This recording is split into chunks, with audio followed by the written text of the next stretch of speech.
आप सबको मेरा नमस्कार। आज मैं दयानंद सोनी जी के साथ, हमारे कामरेड जी के साथ और हमारे मास्टर जी हैं उनके साथ, महेश मास्टर जी, उनके साथ बैठा हुआ हूँ। और यहाँ पे जो चर्चा चल रही है वो चर्चा है कि नगर पालिका में जो भ्रष्टाचार व्याप्त है और जिसकी वजह से नारनौल सालों साल से कभी भी तरक्की नहीं कर पाया। सड़कें जैसी थी इतने सालों से वो आज वैसी की वैसे हैं। गंदगी का हाल जैसा है, किसी से कुछ चीज़ छुपी नहीं है। करोड़ों रुपया नगर पालिका में आता है, वो कहाँ जाता है किसी को मालूम नहीं। जिस नगर पालिका में चुनाव की एक धारणा आरंभ होती है पैसा खर्च करके, पैसा खर्च करने का मतलब है किसी को दारू बांटना, किसी से वोट खरीदना। उसके तहत जब चुनाव लड़े जाते हैं तो सबसे पहले भ्रष्टाचार की नींव पड़ जाती है। उसी चीज़ पे हम चर्चा करने के लिए आज बैठे हैं। तो मैं सबसे पहले जो हमारे बुजुर्गवार हैं मास्टर जी से, उनसे मैं जानना चाहूँगा कि वो क्या समझते हैं कि नगर पालिका में जो यहाँ पर व्यवस्थाएं ख़त्म की जाए। मास्टर महेश जी जो काफ़ी चर्चित हैं और पुराने समय में जिन्होंने अच्छे आंदोलन चलाए हैं, मास्टर महेश जी से मैं बताना चाहता हूँ कि वे नई वाली पीढ़ी है वो उनसे डायरेक्शन लें कि भाई मास्टर महेश जी ने पुराने ज़माने में आज़ाद चौक में एक हिस्सा हुआ करते थे कि आवाज़ चौक में इनकी आवाज़ सबसे ज़्यादा गूंजा करती थी। मास्टर महेश जी शर्मा और वो हमारे बीच हैं, उनका डायरेक्शन लेना हमारा बहुत ज़रूरी है।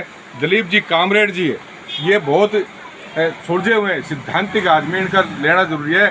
तो मैं खेड़ा साहब से कहूँगा कि सबसे पहले मास्टर महेश जी हमारे हैं, उनके अपने व्यू के। मास्टर जी, आप क्या विचार करते हैं कि नगर पालिका में जो आज की स्थितियां, ये आज से तो नहीं है, सालों साल से है, इसको दुरुस्त करने के लिए क्या प्रयास होने चाहिए? ऐसा है कि जो जनता के चुनाव होते हैं, जनप्रतिनिधि जब चुनते हैं अपने वार्ड के, तो इसमें मेरा अपना अनुभव ये रहा है, बहुत लंबे समय तक नगर परिषद में चेयरमैन, पार्षद हमने बनाया और बिगाड़े दिए। लेकिन जनता जो है वो कभी इस बात को नहीं समझ पाई कि जब तुम्हारा आदमी जाके आगे बिकेगा, जो खरीदार है वो अपने पैसे पूरे कहाँ से करेगा। तो आगे आने वाले चुनाव में किसी ऐसे व्यक्ति को जो आपके वोट की कीमत बहुत बड़ी है, इससे नगर जो है कि ठीक व्यवस्था चले तो अच्छे आदमी को चुनाव करें। और बाकी बैठ कर हम देखेंगे।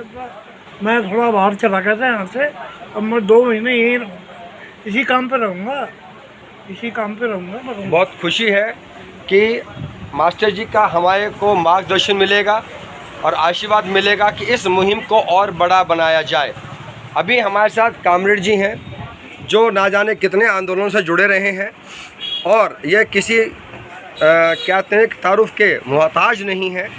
तो मैं आपसे वही मेरा प्रश्न जो हमारे मास्टर जी से था, आप क्या समझते हैं कि इस जो भ्रष्टाचार की वजह से नगर पालिका ध्वस्त पड़ी है हर हालात में आकर, उसके रीज़न क्या है, उसका सुधार के तरीके क्या हो सकते हैं? देखिए, ऐसा है, हमारी दिक्कत क्या है कि हमने डेमोक्रेसी को ख़त्म कर दिया। अक्सर लोग ये कहते हैं कि जो घोड़ा है, जो कमेटी को चलाता है, वो ख़राब हो गया। मैं ये कहता हूँ घोड़ा कभी ख़राब नहीं होता, ज़रा उसकी लगाम कस के पकड़ो ना। जो उनको चुनते हैं वो उनसे अगर ये सवाल पूछें कि भाई तुमने क्या किया, क्या अच्छा, वो 1000 काम बुरे करें, कोई कहने वाला नहीं मिले कि भाई तने गलत काम किया, तो उनकी हिम्मत बढ़ती है।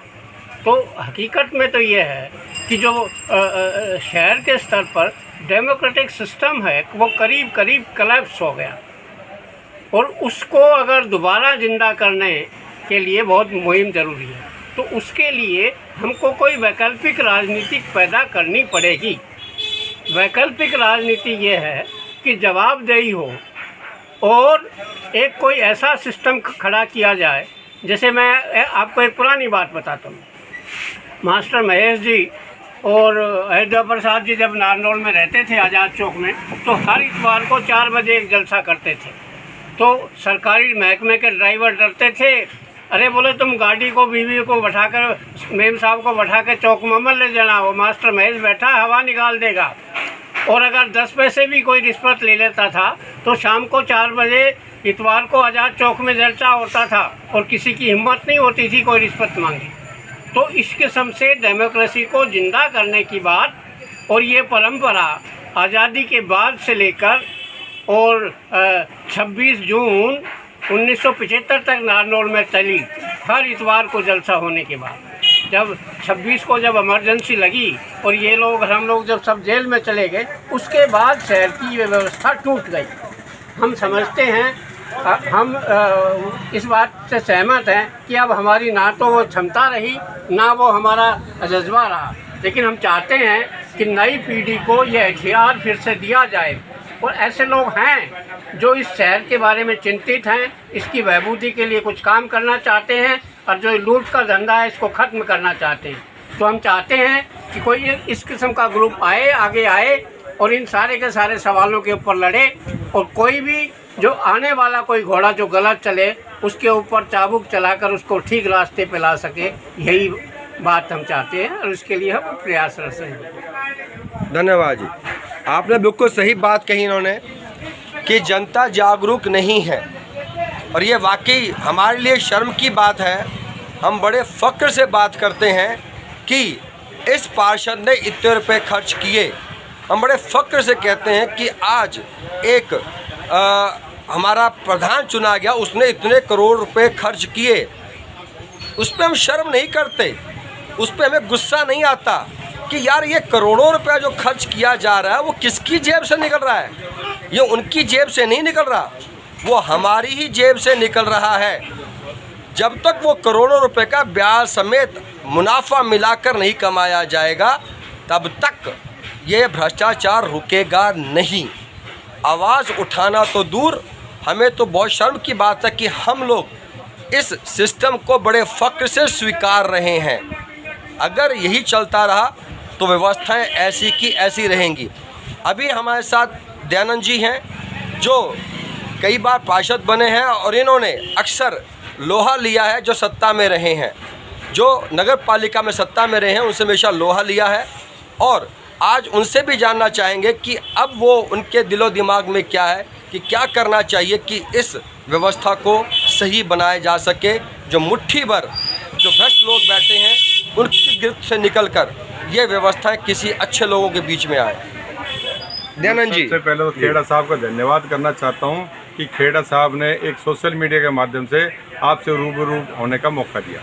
दूसरी बात, हमारे आज पास मास्टर महेश जी और दिलीप जी कामरेड जी बैठे हैं। इनसे यही चर्चा चल रही थी कि शहर में एक अच्छा आदमी अगर चेयरमैन के लिए बने, एक टीम बने और एक चर्चा बने, एक ग्रुप बने, ये बात की चर्चा हो रही थी। तो खेड़ा से साहब आ गए और मैं ये कहना चाहता हूँ सोशल मीडिया के माध्यम से कि लगभग 15-20 साल से लगभग मैं देखता आ रहा हूँ, जब से मैं राजनीति में मैंने होश माने, कि लोग पहले पार्षद जिताते हैं, लोग अपने मन पार्षद जिताने के बाद अपने अपने काम में व्यस्त हो जाते हैं, लेकिन वो जो पार्षद जीत के जाता वो नगर परिषद में जाने के बाद वो प्रलोभन में आ जाता, पैसों के प्रलोभन में आ जाता, बिक जाता है, क्या पता क्या कई तरह की प्रलोभन में जाते हैं। और पहले कम हुआ करते, फिर धीरे धीरे इनकी संख्या और बढ़ गई, फिर इनकी संख्या और बढ़ गई, अब इनकी संख्या बहुमत से ज़्यादा होगी, जिससे वो चेयरमैन का दबाव रहता है इनको खुश करने में, ना कि जनता की भलाई के लिए। तो ऐसी उसके बाद हमने डायरेक्ट इलेक्शन की बात कही, भाई सीधा चुनाव हो, तो सरकार ने वो बात हमारी मान ली, लेकिन अब वो बात मान ली, अब जनता के हाथ में फैसला है। लेकिन अब जनता के हाथ में फैसला जाने के बाद जनता को ये चाहिए कि बगैर प्रलोभन में, क्योंकि बगैर शराब बांटे हुए, बगैर किसी और प्रलोभन में दिए हुए, बगैर राजनीतिक प्रलोभन में, भाई रिश्तेदारी की आवाज़ निकाल दे, भाई मेरे रिश्तेदार खड़ा है या जाति है हमारी, उसकी जाति है फलाना, केवल चेहरे के ऊपर वोट देना चाहिए। एक स्वच्छ चेहरा, अच्छा चेहरा जो काम करने वाला हो, शिक्षित भी हो, काम करने वाला हो, जिसमें जज्बात भी हो, उसको आगे लाना चाहिए। ऐसा एक ग्रुप तैयार होना चाहिए। उस ग्रुप के बारे में विचार विमर्श जारी है, उसमें हम अपनी मुहिम जारी है, उसमें लोगों से संपर्क किया जा रहा है।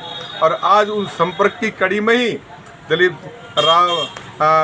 जी कामरेड साहब भी थे, और मैं ये जो खिलाड़ी हैं इन चीज़ के, उनसे हम गुरु ले रहे थे। इनके सानिध्य में ये इलेक्शन हो, मैं ऐसी हमारी है, जिससे आने वाले समय में जनता को वो नहीं।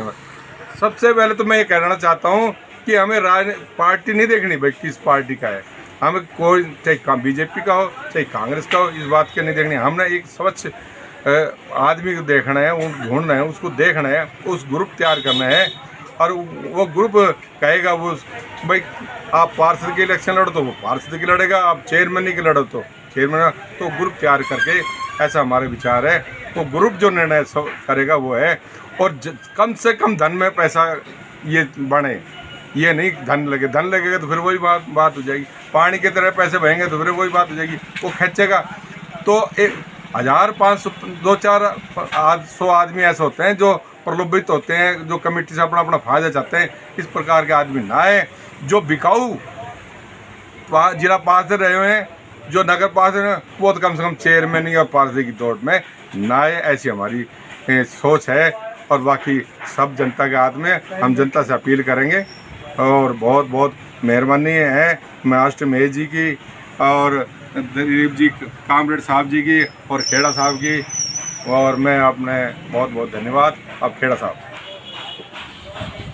दयानंद जी ने साफ कहा है कि अब एक ऐसी मुहिम चलानी है जहां पर हमारे को एक ऐसा समूह, ऐसा ग्रुप तैयार करना है जिसमें सभी साफ सुथरी छवि के और जुझारू लोग जो व्यवस्था को बदलना चाहते हैं वो इस ग्रुप में शामिल हो।